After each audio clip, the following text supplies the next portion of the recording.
Tiempo ya para los deportes en este miércoles. Como siempre, descubriremos hoy a nuestra protagonista en el cara a cara, en un día en el que también el deporte femenino va a ser protagonista, porque el baloncesto femenino León, el Mipele Timás, busca las opciones de estar en el playoff. Un objetivo que se ha complicado después de la última derrota en casa ante Avilés, pero quedan 2 partidos. La doble victoria podría llevar de nuevo a las de Rafa González a pelear por el ascenso de categoría. Hablaremos también de la clasificación de la de Mar anoche en Cangas, esa victoria, aunque dejó un lado negativo la lesión probablemente de gravedad, a la espera de más pruebas, de Alex Lodos.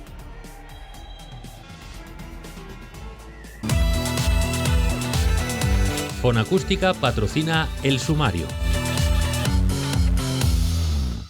Vamos ya con nuestro primer argumento, esa clasificación para la fase final de la Copa del Rey de la Banca de Mar en un partido complicado anoche en Cangas, 30-33 la victoria y sobre todo un momento delicado con la lesión de Alex Lodos. Veremos a ver el alcance, no tiene suerte porque además ha sido en la rodilla izquierda de la que se operó hace algunos meses. Habrá que esperar a las pruebas en los próximos días, pero el equipo estará en la fase final junto a los 8 mejores en Irún el próximo mes de junio.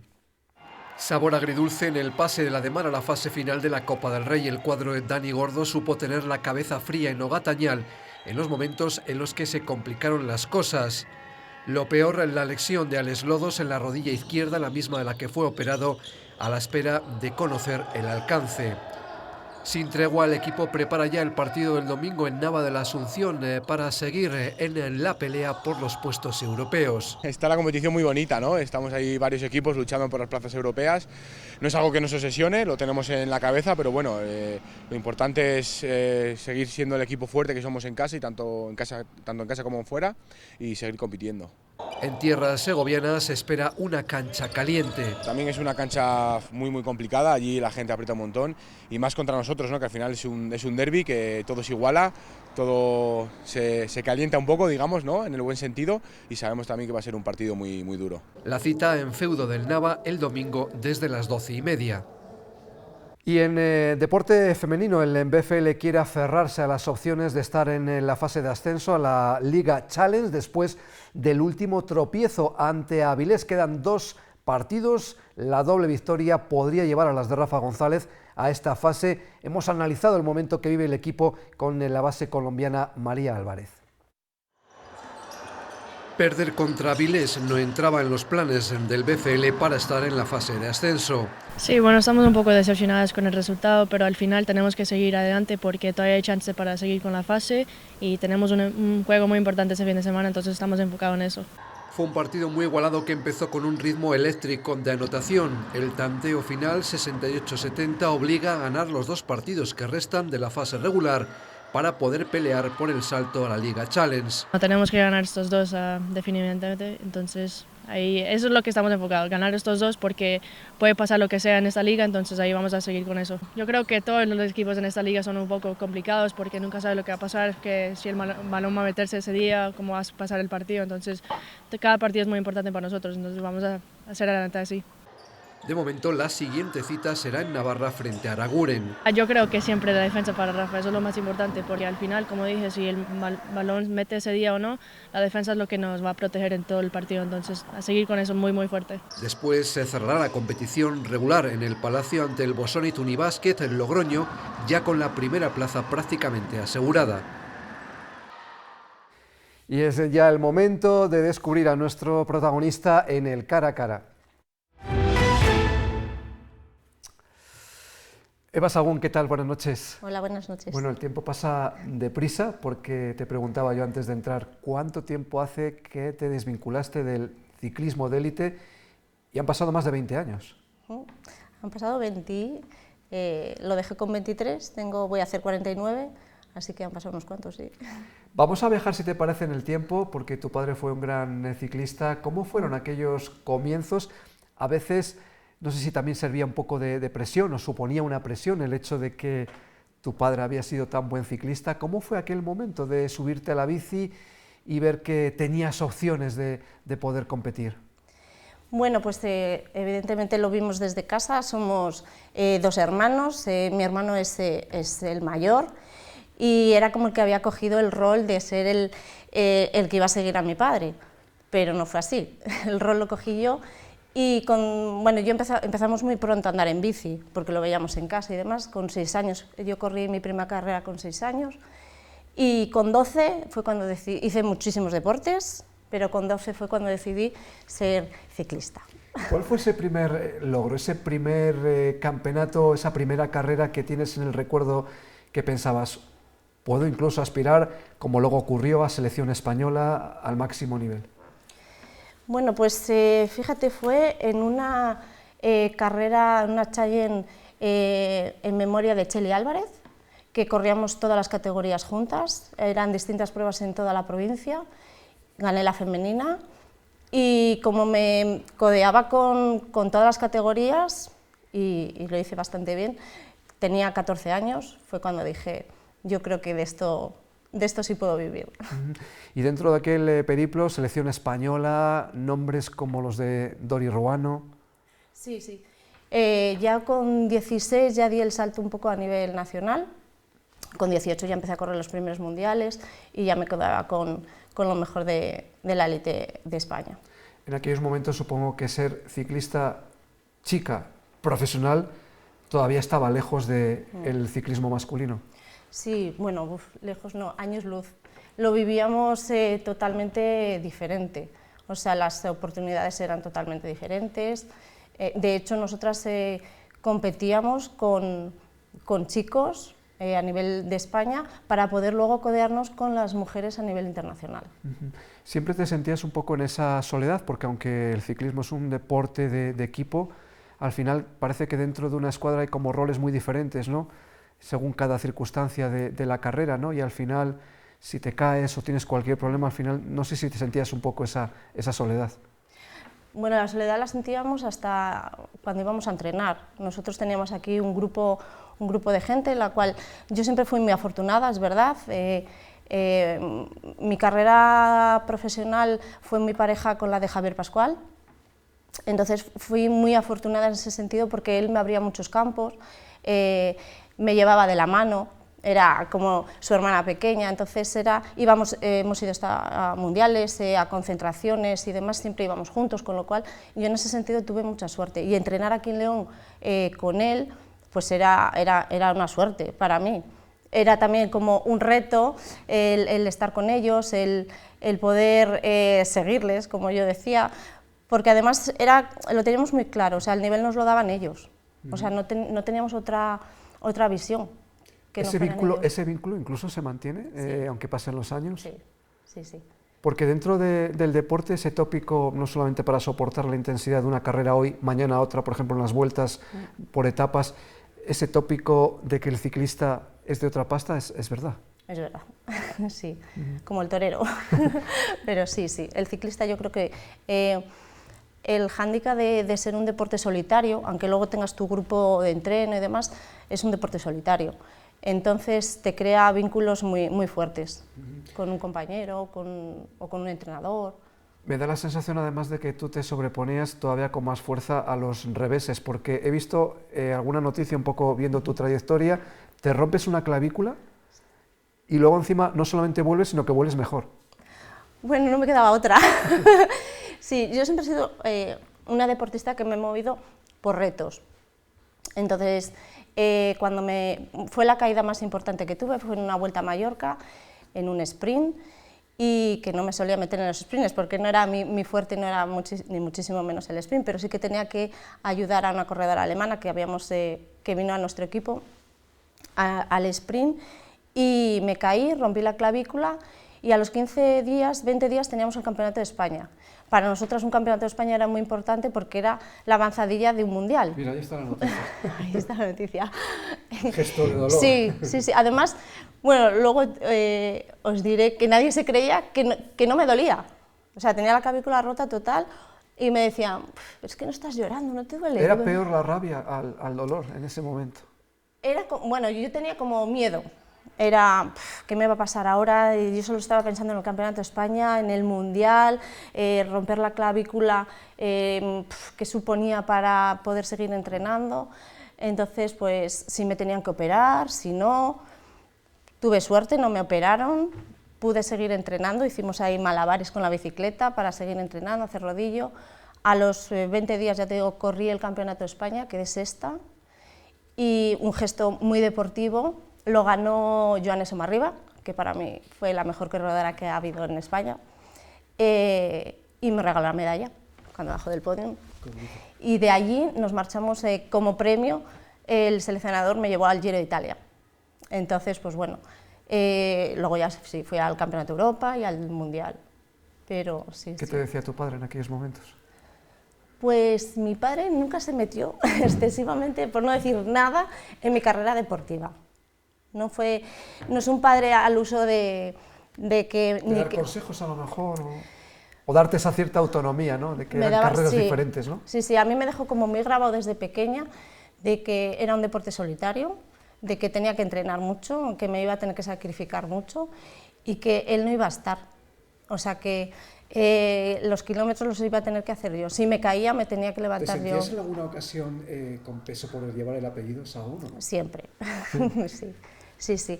De hecho, cuando empecé a salir fuera, que tenía pues eso, 15 años, 16, iba al País Vasco, que era donde estaba realmente las altas competiciones, yo llegaba allí y decir, pero eres la hija de Sahún, Enrique Sahún, el ciclista, el de León.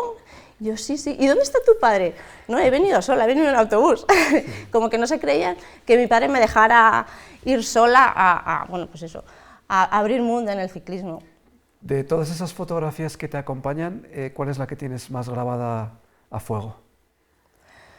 Uf. ¿Cuál fue, digamos, ese momento? Porque en toda la trayectoria de un deportista de élite siempre hay luces y sombras, pero en las luces, ¿cuál fue ese mejor momento que dijiste, jo, pues mereció la pena? El Campeonato del Mundo de Ecuador, en la contrarreloj individual. ¿Qué fue lo que pasó allí? ¿Recuerdas, no? Sí, bueno, quedé quinta. Quinta del mundo. Quinta del mundo. Bueno, sexta y quinta quedamos en el mismo tiempo. ¿Ese fue el mejor resultado de tu carrera? Sí, sí, sí, podemos decir que sí. Y bueno, fue esa sensación de tener la medalla en la mano y de ir, bueno, de quinta, o sea, de ir primera a ir bajando, de quinta ya, y me quedé con quinta. Y bueno, que sexta y quinta quedamos en el mismo tiempo, y eso sí que me abrió muchísimas puertas, ese mundial. A nivel personal, a nivel deportivo, mío personal. Luego veremos también, porque por tu profesión también tuviste la oportunidad de competir con las pruebas de los policías locales. Tú eres policía local desde hace más de 20 años, pero en aquel otro ciclismo, el ciclismo, digamos, federado, el ciclismo de alta competición, lo dejas muy jovencita. ¿Qué fue lo que sucedió? ¿Por qué dijiste hasta aquí? ¿No fue una lesión? No, fueron un cúmulo de circunstancias que bueno, ya vas quemando etapas. Sí que es verdad que como empecé muy joven, pues al final las etapas las quemas antes. Entonces, bueno, llega un momento que tienes que avanzar, y la única manera que tenía de avanzar era salir de España. Y plantearme salir de España cuando el ciclismo femenino no nos aportaba tampoco económicamente una estabilidad, pues era como que te tienes que replantear otra vez toda tu carrera deportiva, incluso en mi caso, mi vida. Decides apostar por ser policía, y luego tu trabajo te abre la opción de volver a competir a nivel de mundiales. Eso es, sí, sí. ¿Cómo fue aquel salto? Y no sé si había mucha diferencia de nivel o en qué, pues ¿en qué se parecen las competiciones federadas, por ejemplo, a la de los policías? Hay incluso más nivel, bueno, no más nivel, sino el nivel es muy alto, porque ahora en España más, pero en el extranjero al deportista de élite se le ayuda con las fuerzas y cuerpos de seguridad. Entonces, el estar dentro de un cuerpo de seguridad del Estado, a ellos les permite, es como una balanza que tienen de económicamente permitirles salir adelante, tener esa estabilidad económica y poder hacer el deporte defendiendo a su país. Entonces, cuando fuimos a las Olimpiadas de Policías y Bomberos, que fueron aquí en Barcelona, pues nos enfrentamos a corredores que estaban en activo. Yo quedé segunda en la ruta, y la que ganó me conocía de cuando corríamos, o sea, cuando yo había sido profesional. Y ella seguía en activo, de hecho ganó la Olimpiada y luego marchó al Tour de Francia y ganó una etapa. Hay muchos deportistas que han acabado en las fuerzas y cuerpos de seguridad. Bueno, pues yo de mi época, sí. Los hermanos Cajigas, los dos acabaron en las fuerzas y cuerpos de seguridad y sí que la gente nos hemos un poco...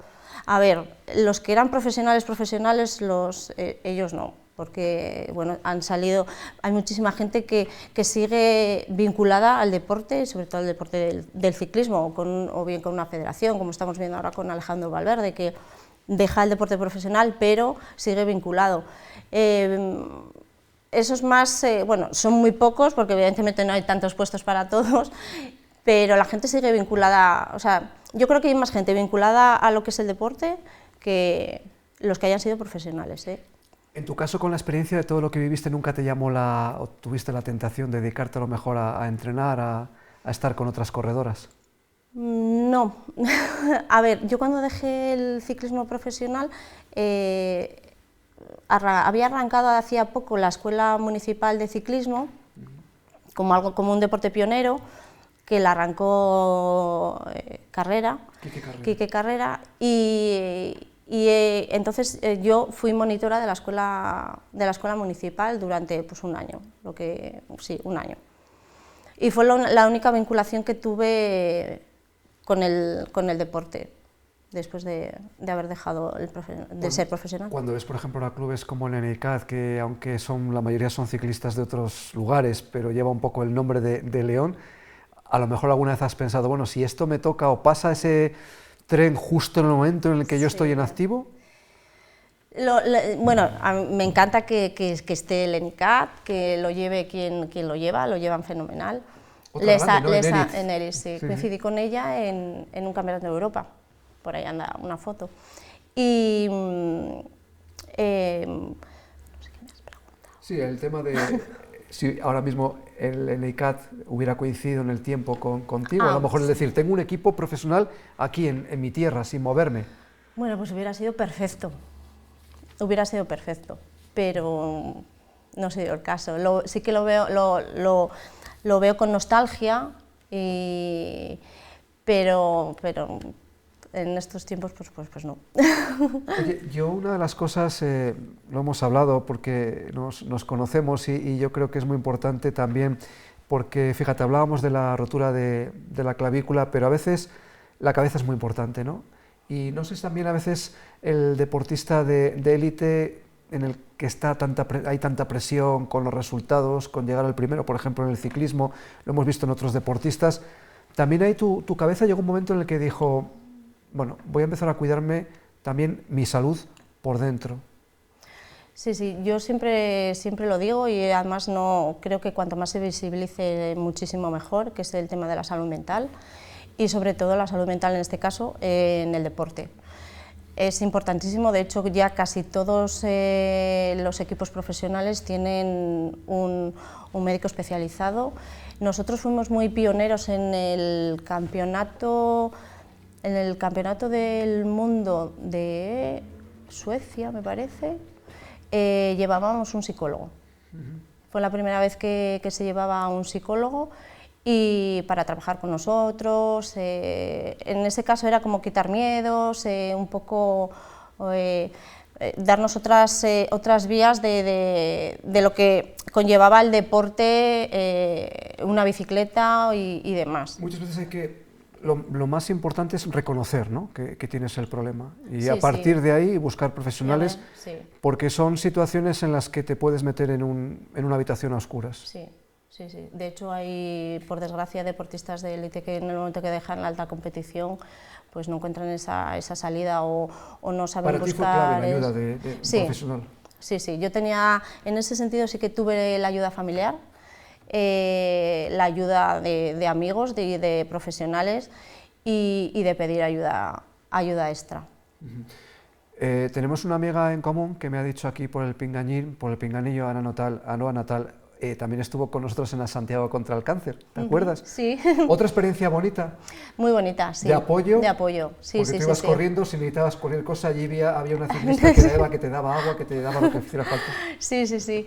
Pues fue una experiencia súper chula. Lo que parecía una aventura, yo nunca había hecho el Camino de Santiago, entonces era como, venga, me apunto en bombardeo. Y bueno, conocí a gente, todos, desde el primero hasta el último, gente maravillosa. Tuve la oportunidad además de correr con todos, porque yo iba de apoyo totalmente desde que salía el primero hasta que llegaba el último. Con la bici llevaba pues, lo que se necesitara, ellos lo que necesitaran, y bueno, pues hablar con ellos. Claro, ellos iban al lado de la bici pues más despacio, entonces fue una experiencia muy bonita. Tú ahora mismo, aunque sea para encontrarte bien físicamente, para estar así de bien, sigues vinculada al deporte como una afición y compaginándolo con ese trabajo que te habrá dado también muchas satisfacciones dentro de la policía local, también situaciones desagradables como cualquier policía, pero ese es un poco tu modus vivendi actual, ¿no? Sí. Sí, yo en el momento que decidí dejar la alta competición, sí que luego cuando aprobé la posición de policía, tuve esa oportunidad de volver a competir, porque era volver a competir. Luego, bueno, por circunstancias de la vida, decidí ser madre, y ahí ya decidí dejar la competición. Entonces ahora el deporte, pues bueno, es un poco más de, bueno, un poco más no, es de hobby totalmente. Sigo muy estrechamente vinculada siempre estaré ayudando a cualquier deportista de cualquier deporte, especial al ciclismo. De hecho, si me piden colaboración, Lenicat, voy encantadísima. La Vuelta a España de Féminas, que este año sale, la última etapa sale de aquí de León. Estaré allí en la salida, encantadísima. Entonces, bueno, sigo vinculada. Como bien dijiste antes, dejamos muchos amigos. Y eres mamá no de ciclistas, sino de futbolistas, ¿no? Cosas que pasan, ¿no? La vida es lo que tiene. Sí, sí. Soy madre de 2 niños y los 2 son futbolistas. Oye, y cuando se llega a este momento y miras para atrás y ves todo lo que has vivido, ¿todavía siempre hay ilusiones para pensar ahora en el futuro inmediato? Pues a nivel... Porque decías tú, siempre me movía por retos. Por retos, siempre. ¿Cuál sería tu reto en 2025? Pues en el 2025, pues así como reto deportivo, de competición, desde luego que no. Sí que mis compañeros que han estado hace poco contigo aquí en el plató, que se van prontito al Campeonato de España, Granada. Se van pronto, sí que llevan ya 2-3 años detrás de mí para que les acompañe, para que haga la prueba de bicicleta, pero por el momento no es que no me apetezca, no me veo con la cabeza lo suficientemente estable como para llegar a hacer una competición. Además me decías que tienes que cuidarte porque también el deporte de élite también deja a veces secuelas, ¿no? Secuelas, sí, a mí me dejó una secuela ya de por vida, con una lesión para siempre, entonces tengo que compaginar muy bien lo que es la competición del hobby. Entonces ahora mismo la competición no me la puedo plantear. Pues Eva, muchas gracias por contarnos por dentro tu vida como deportista, lo importante que es también el buscar ayuda cuando hace falta. Y bueno, sé que tú lo has dicho muchas veces, pero enhorabuena por esa trayectoria. Y siempre decimos que lo mejor tiene que estar por llegar. Muchas gracias por contar una vez más conmigo y me tenéis a vuestra disposición. Gracias, Eva, y mucha suerte en el futuro. Nosotros ahora aquí lo vamos a dejar. Mañana jueves tendremos Cultu TV y el resto de la actualidad deportiva. Feliz noche, amigos. Adiós.